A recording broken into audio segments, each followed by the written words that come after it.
Oh,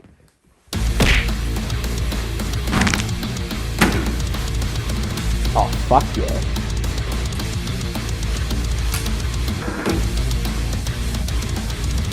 What the fuck are you doing, cunt? I'm filming a Biomutant review, you cunt.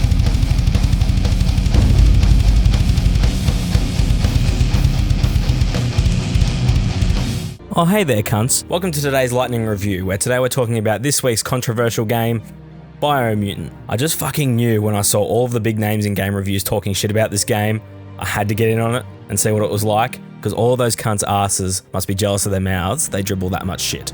So I played the PS4 version of this game on the PS5, and for the most part it looked pretty good. I want to get this out of the way straight up and just put it out there.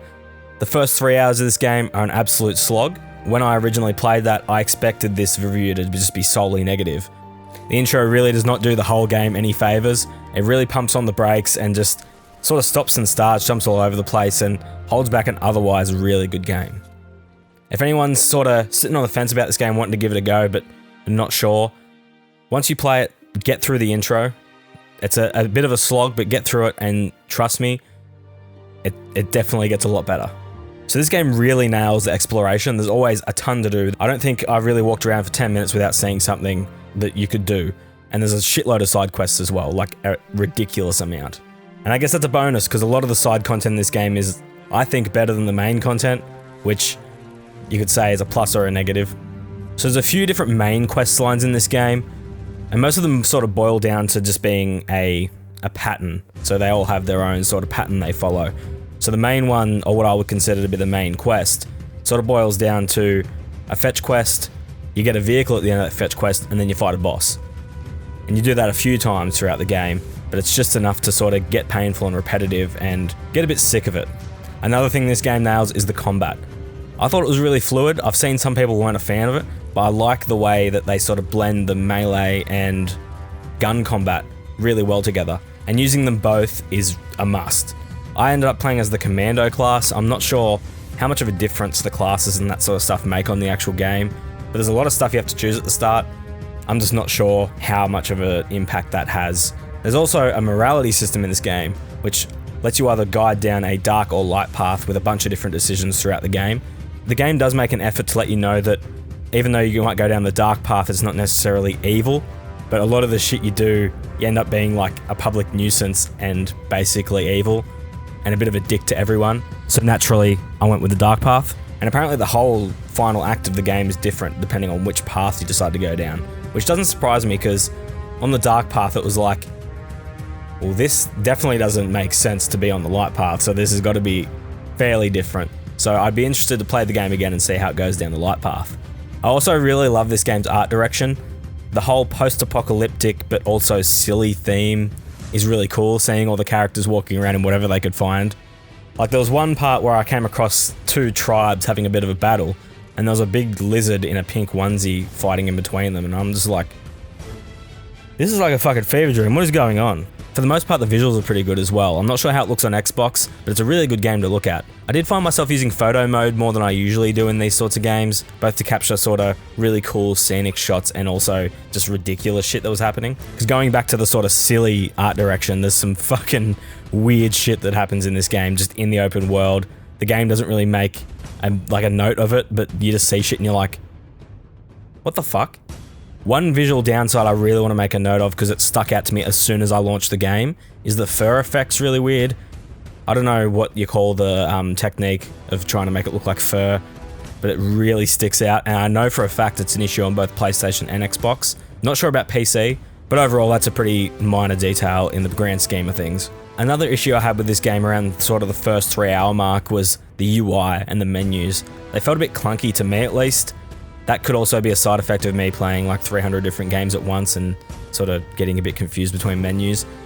But after a while, after sticking with it for a bit and learning the way around the menus, it sort of gets a bit better. And it is very beneficial to get to know the menus, because they hide the best feature of the game, in my opinion, the crafting. I sort of ignored the crafting for the first little bit because I was like, that's not really my thing. But after getting into it, crafting your own melee weapons and guns out of just everyday shit is fucking cool. So I played Biomutant on medium difficulty, and I think I died maybe 4 times in the whole playthrough, and most of those were drowning deaths, because you can't swim in this game. I guess what I'm trying to say is, at least on medium difficulty, this game is fucking piss easy, like ridiculously easy. The enemies do get a bit bullet spongy, but I didn't find they seemed to hit any harder. And the same goes for the puzzles. There's some puzzles in this game here and there, and they're all like ridiculously easy. I think there was one I had trouble with, and then it was like 4 AM when I was playing and my brain was melting into mush. So that sort of doesn't count in my books. And it even gets to the point where some of the puzzles in the game, the narrator sort of just straight up tells you the answer to. There's some puzzles you get when you attack outposts, and the narrator basically tells you step by step as you go through the puzzle what to do. And that really pissed me off, because it'd be cool to just let the player figure that out for themselves. Chuck him in a room and just organically figuring out the puzzles would be a much better experience in my opinion. And I guess this is a good time to bring up the narrator, because I'm not a huge fan. I really think having the option to either turn the narrator off or at least change how it works. And what I mean by that is the way it's currently set up in dialogue. A character will say something, not in English, they talk a sort of gibberish, and then straight after the character finishes speaking, the narrator will say it in English. There is a sort of in-universe lore reason for this as well, but it just really ends up making dialogue take twice as long for each line. Now, I don't want this to be misconstrued as me saying the narrator did a bad job voice acting, quite the opposite. It's just I feel like it could have been implemented better, but as it stands currently it's a bit annoying. Overall this game performs pretty well. I did get some stuttering, especially when entering new areas or like a densely populated area, but other than that, I think I had 2 crashes through the whole game, and for such a short time after release and with the size of their team, surprisingly stable, I would have to say. The story for this game is also super intriguing. I found it really unique, and there's a bit of a like, I want to say eco message for the way that we treat the Earth. It's not super in your face, but it definitely has a bit of parallel to the world around us currently. I'm really keen to see what they do with the Biomutant IP next. I think there's definitely potential to build on and possibly a sequel or something like that. Overall, I had an enjoyable time with this game, and I think it's worth giving it a chance, especially if you're sort of on the fence. I'd sort of push towards giving it a go. Give it a crack. It's a very impressive first outing for Experiment 101, and I'm keen to see what they do next. Alright, so rating time. With a few technical issues and a few pacing issues, and a few design flaws, I want to say, I'd give this game 6 bananas out of 10. This game was a bit of a hard one for me to place on a rating, because there's a lot of good things about it, but there's also a lot of questionable things and a lot of things that hold it back, I think. Don't get me wrong, it is a really impressive game. I know I keep saying this, but for a team of that size, it's pretty fucking good. But anyway, let me know what you think in the comments. Let me know if you disagree with my opinion entirely, or if you love this game more than I did. In case you didn't know, I stream every Wednesday, 8:30 PM Australian Eastern Standard or Daylight Savings Time on Twitch. I'll chuck the link for my Twitch channel and my Discord server down in the comments. If you want to come and have a chat, just talk some shit in my Discord server, jump in, let's go. Thank you so much for watching. I really appreciate you took a slice out of your day to check out this review. Again, make sure to like, comment, subscribe. Let me know what you think, and I'll catch you in the next one. You mad cunt. Cheers.